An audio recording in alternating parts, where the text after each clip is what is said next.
Hey folks, up here and welcome on back to another comment or question of the day video here on the second channel, where we just wrapped up this insane expansion of the project. Before it was kind of like that little sliver, like there, no, kind of like there. All of that, oh, so much stuff. We placed over 60,000 blocks on this landscape in the last episode, and it's looking so good. I'm in love. I am so happy with how this is turning out. It's just looking so good right now. But we got 4 questions to go through today that are kind of all over the place. A little bit of everything in here, as we are now very far in this book. First question coming in here from K. Nelly. I've been binging your series and love it, but I've been wondering if it's possible to run out of a material when you're in hardcore, like dirt. I think that might have been the easiest block to say, nah, you'll never run out of, that you probably could have chosen, because if you've been watching these episodes, I gather all of the dirt blocks underneath it and all of the stone and everything. And with Minecraft worlds being more or less infinite, I can always go out and gather blocks further and further away.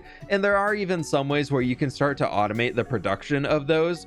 Like you can use a moss farm to create moss, and then you grow large spruce trees over the top of it, which turns the moss into podzol. Then you break that podzol with a non-silk touch shovel and you'll get dirt out of it. So there's a lot of ways to automate production of resources, especially if you're playing in a generic survival world, whether it's hardcore or regular survival. You're more or less never going to run out of resources. The only thing that'll really change is the resources might be farther away from home. So I'm never too worried about that. There are some blocks that are super grindy to get that I don't use all that often. Like my favorite block right now in Minecraft is the lodestone. I absolutely love how it looks, but in order to get a single lodestone, sometimes that's 30 to 40 minutes of work just to be able to craft one of them. So I'm very sparing on how to use those. I would love to use them so much more, but with all of that pain going into getting it, nah, that ain't gonna happen too much. So if you are running out of materials, usually the answer to that is just go a little bit farther away from your base and you'll likely find them, or maybe you're just not looking in the right point, because certain things do spawn in certain parts of Minecraft worlds more often than not. Some biomes have more granite underneath versus some biomes have more andesite or diorite underneath mixed in with all of the stone. Next question coming in here from Chase Plays Games. Hey fWhip, I was wondering if you ever thought about building a modern slash futuristic district almost as a city of sorts. The answer to that is kind of a yes and a no. Yes, in terms of I think something like that could be pretty fun to challenge myself and try a new build style, because I very much stick within the medieval fantasy realm. But that also kind of brings along the no with that as well. Of if I were to just pop up a modern or futuristic or even cyberpunk or even like a retro, like 1800s industrial era city nearby all of this stuff, it would look pretty off. And it would really break the immersion of being in this world right here, where the entire world kind of has that medieval fantasy theming to it. So I don't really want to do that here per se. I have played around with the idea of saying we go through one of the end gateways that spawn around the dragon, and that spawns us into some weird dimension where we can have that being some random cyberpunk city in there. I was playing Starfield and got a little bit inspired by the city of Neon, where that's just kind of so out of left field compared to the rest of the game. Granted, the whole game is very much space exploration, futuristic, but then you have Neon as almost like this Las Vegas of sorts, and it feels way different than the rest of the game. So I kind of thought we could maybe do something in there, but almost doing... I love the movie Nimona and how they have a futuristic medieval society. I almost thought we could blend our medieval fantasy society that we have in here with that world, but add in a lot of cyberpunk themes and elements to it with the neon lights and everything, so we can kind of get that futuristic vibe, but then it still is somewhat within the theming of the world that we have right now. So maybe that'll happen one day. I'm not too set either which way on it, and it's not something that I'm actively like, ooh, I'm working towards this right now. But it could be something that we tackle in the future. It's just an idea that's rolled around in the back of my head, and maybe it'll see the light of day, maybe it won't. We'll see. Question 3 coming in here from Lucas Arajo, I'm assuming one of those. What do you think about making a series about visiting your subscribers' worlds so you can help them with not being embarrassed about their building abilities, the scale of their projects? Forgot a no in there. And you can give some building advice in very different environments. I saw something similar on another YouTuber's channel, and I thought you doing something like this because of the nature of the questions on this channel. So I've actually done a few things like this in the past a few different times, and it used to be something that I actually offered as a supporter tier over on my Patreon for people that if they wanted Minecraft advice or YouTube advice, there was a certain tier people could subscribe at, and then I would jump in your Minecraft world, give you some advice, and watch your YouTube videos, give you advice there. And then it turned out to be a lot more work than I was really expecting things to be. And then I realized that every single person who was at that tier, that was taking a few hours out of my week.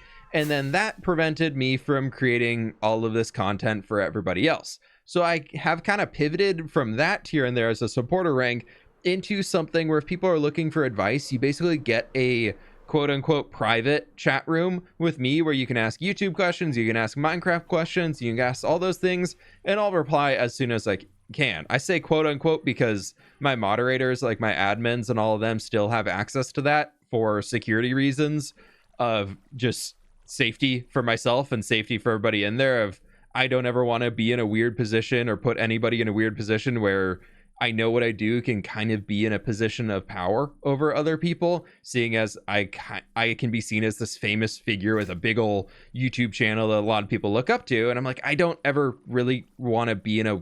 Anyways, this is a way off tangent topic, but I don't want to ever put people in a weird position or something like that. So in order to make it more comfortable and easier for everybody, I just allow the admins to see in there. So there's extra sets of eyeballs and it's not just like me and some random supporter person ever. Internet be weird sometimes, you know. Don't ever want to be accused of anything or anything like that. Anyways, regardless though, back to your question about visiting subscribers' worlds and everything there. I think the heart of this problem is about the being embarrassed by your building ability. If I come in there and just tell you what to do and say like, just, you know, like keep placing dirt, make big landscape, blah blah blah, like you're gonna just start to mimic my build style, and that might make you feel comfortable in building those specific things, but I don't think that's gonna really fix the root of the issue if I'm just then telling you what to build instead of you building and figuring out how to build things yourself.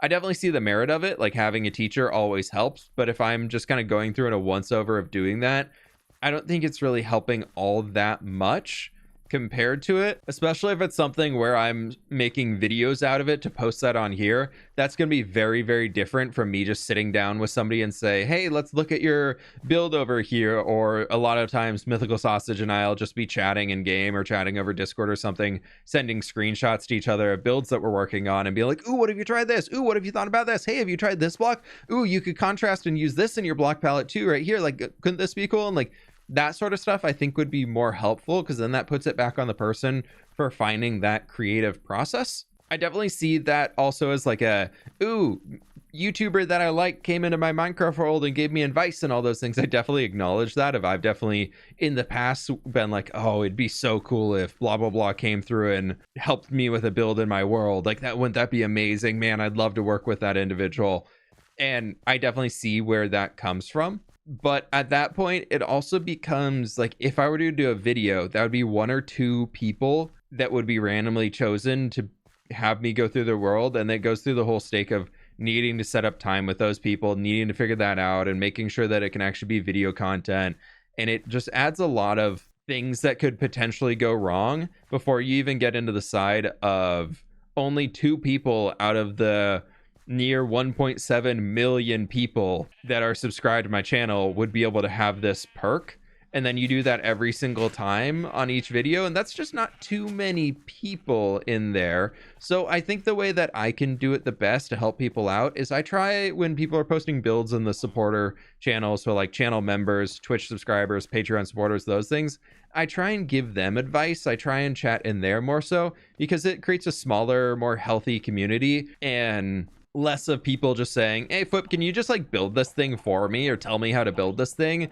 It's more a community built around like-minded people, because I find that people who are willing to financially support somebody are a little bit not only on the mature side, but they're much more bought into something. And in this case, I'm very much a Minecraft builder, so it helps kind of ease that line, and a lot more people who are in there are much more likely to be interested in Minecraft building than some random person, say I pick out of a list of people who reply to a YouTube comment of say, and they've like just now found my channel, you know? Whereas if I include somebody who's in the supporter community or something like that, they've probably been around the channel for quite a while. And I like the idea of rewarding people who have been viewers for a long time and who've really been in the community instead of somebody who maybe just followed and won the raffle. Nothing wrong about just now following the account or anything like that, but it's something where if I were to do stuff like this, I like to reward and help people who've just been around the community for a while, who have a little bit more of like a stake in the community, I guess you could say.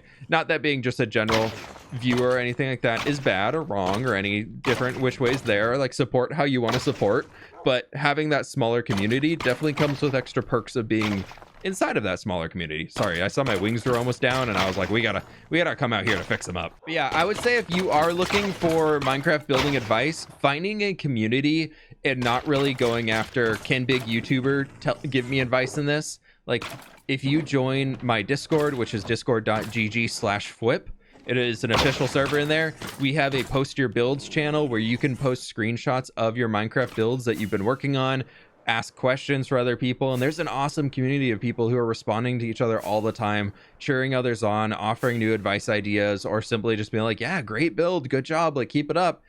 So you can do a lot out there. You can find a lot of support within this community here instead of relying on only me to give that support. I guess you're much more likely to find success, I guess, if you ask the general community instead of like waiting for me to be picking your world and walking through it. But at the end of the day, I think my last thing to say on this point, because I don't want to just like be dragging it on too long here, but I have, as I mentioned, done a few things like this in the past, and I had a few that were super successful. I've had a few people that have come through those YouTube advice channels that have now turned YouTube into something that is a growing channel, and they've moved on to kind of keep exploring and doing things themselves. They found a lot of success out of it, and it makes me really happy to see them succeed in what they've been wanting to do for so long.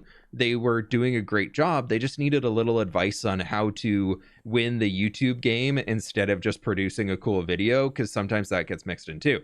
But focusing on the Minecraft build side, I've also had a lot of people come through and ask for advice and go through those things and work on their Minecraft builds, and they produce some really amazing stuff and went on to produce some really, really cool Minecraft builds. But then also at the same time of that, there's been quite a few people who have come through on the YouTube side that just been like, can you just tell me the video to make that'll get me views? And that's not really what it's for, you know?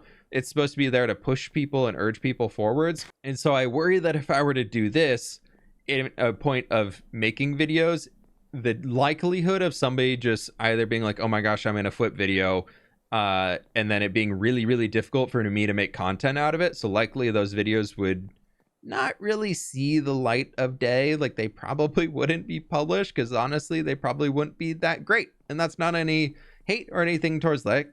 That's just the fact of it, of making a fun YouTube video takes experience, and sometimes people who just randomly jump into things aren't the most practice, I guess you could say, in how to YouTube, because sometimes like my normal talking voice is very much not my talking voice when I'm recording videos. I intentionally try and sound more interesting and awake and alive because I find that my normal voice is pretty flat. So hopefully that didn't, I've been blabbing on this one for a while now. Hopefully that doesn't sound too negative or anything like that. Maybe it could be something in the future, but I think if you're looking for building advice, summary of this, or if you're looking for YouTube advice, finding a community of like-minded people who are all looking to give each other advice and learn things as you go is a great way to do that. And one of the ways is through my Discord. You can find a lot of people in there who are trying to become better Minecraft builders and sharing things.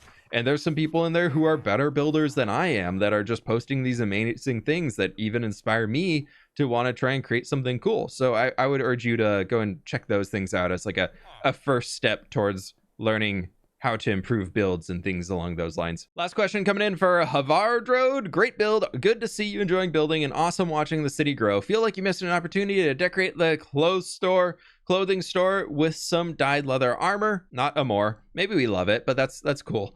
On armor stands though. I didn't save that typo. I have to go all the way back. I'm gonna take this here, kind of building off of the last question of this is actually a really good suggestion. One, because they offered something of, instead of, hey, your build sucks, like, hey, you could try this, like, missed opportunity, I think this would look cool. And I love that. I really, really do. We got to make it all the way over to the clothing shop, and then I can kind of explain also the side of why I'm not going to be taking the suggestion. All the way over here in the city is our clothing store, which I believe is the yellow structure, if I remember correctly. Yes, it is. We have our little tailor's shop right in here, and it's so beautiful. And I put all of the banners up, which I do know they are... No, are they not entities? Oh my gosh, they're blocks. The paintings are all entities, though, and that's fine. Maybe banners cause lag. I don't know. I love them. I think they're really cool. I'll be honest, I don't like the look of armor stands. I find armor stands, especially in Java Minecraft, to be really ugly. I really don't like that they don't have the arms, and the only way to get that is through adding in extra data packs that'll allow you to mess around with them. And I also find that they're just really rigid and they just don't look all that great. So I tend to not use them. I think one of the only points in this entire world where I have the armor stands are right over here in the armory, because this is displaying all of the current armor trims. We're going to have to expand this when the next 1.21 update comes out, because we're getting some new trims. So we're going to have to go collect those and bring those into here and all that stuff. But I just don't really like the look of them. They're very Minecraft nostalgic, and that's why I'm okay with them here. But outside of that, I just don't think they look all that great. Like, I wish they could have the little arms and everything.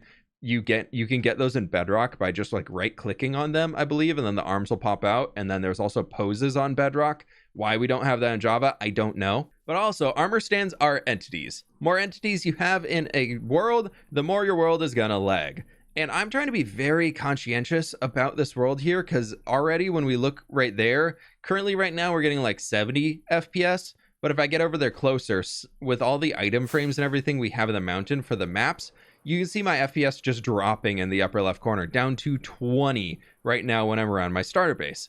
So I have to be very conscious about what details I'm adding in, where I'm adding them, and how I'm doing that, because my world is, it's struggling. I run so many performance mods just to make this world playable in this current time, because I cannot for the life of me figure out what is causing the issue here. If anybody has the world download out there and wants to try and be super cool and figure out what's causing the lag and tell me, I would love that. That would be absolutely amazing. That'd awesome. So that'd be so cool of you. But yeah, armor stands. Armor stands laggy. Armor stands very, very laggy. Don't like because laggy. Don't like because they look a little weird. And also I wanted the tailor shop themed more around cloth and like selling colored dyed like pieces of fabric instead of being fully made armors or anything like that. The leather armors are cool because you can get the custom hex code coloring on them, which is fun, but which I think we have some in here. Like, this is also a tailor shop that's also mainly themed around actual outfits. So this kind of fits in a little bit more in here because we can have those, which I think are the only two in the front and center. And it just adds more variety. If we have multiple tailor shops in the city now, I think with just the two, but this one has the armor stands, but the other one's really focused around the colored banners. So we get a little bit more variety to all of that, which is never a bad thing. But yeah, good idea in general. I just don't think it's something that I'm going to be throwing inside of that one for those kind of different reasons in there. But thank you all so much for watching, my friends. I hope you did enjoy today's little comment or question of the day one. Leave some comments down below so we can have some more for the next episode and all the future ones, because I'm kind of going back through different episodes to grab them. So if you don't see it in the next video, it might pop up in a future one. But thank you all so very much for watching. Leave a like below if you enjoyed. Subscribe if you're new to fWhiptwo. And with that, my friends, I'll catch you all on the flip side.